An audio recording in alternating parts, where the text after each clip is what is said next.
Helo, shwmae. Fy enw yw Sian, rwy'n un o'r dietegwyr gymunedol sydd yn gweithio yn Caerdydd a Bro.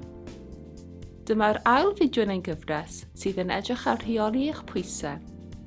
Heddiw, byddwn yn ystyried colli pwysau mewn modd realistig a sut y gellir cyflawni hyn.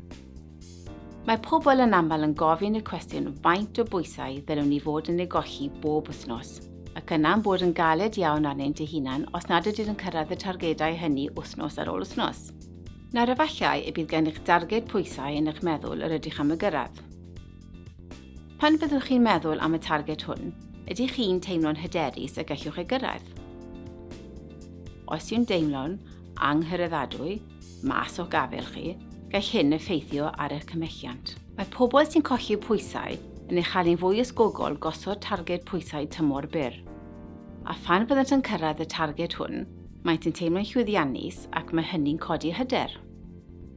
Felly heddiw, byddwn yn ystyried colli pwysau mewn modd realistig a sut y gellir cyflawni hyn. Gall colli hyd yn oed ychydig o bwysau a'i gadw i ffwrdd wneud gwahaniaeth mawr i'ch iechyd hir dymor.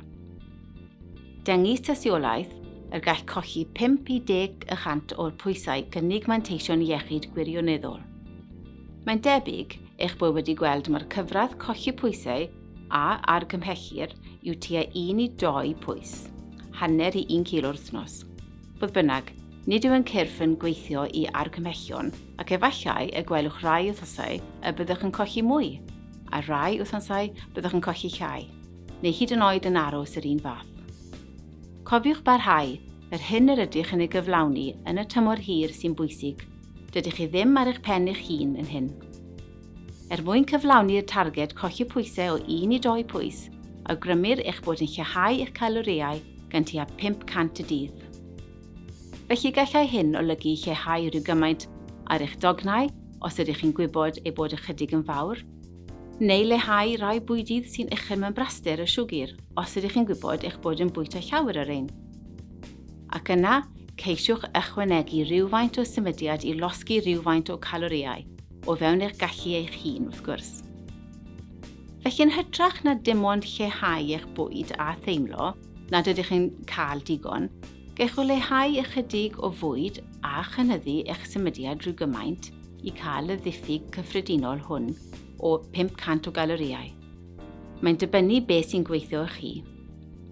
Rwy'n aml yn gweld y gall ceisio cyrraedd targedau pwysau perffaith fod yn afrealistig, gyda phobl yn canolbwyntio'n ormodol ar y targedau afrealistig hynny.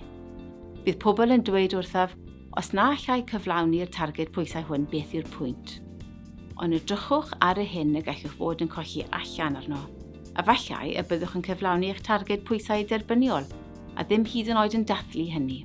Felly ystyriwch faint rydych chi'n ebwyso ar hyn o bryd. Beth yw 5% yn llai na hyn a sut mae'r cymharu ar tabl pwysau ydych newydd ei gwblhau. Gobeithio bydd y wybodaeth hon yn ddefnyddiol i chi. Bydd y fideo nesaf yn mynd i'r afael a gosod targedau yn fwy manwl. Diolch.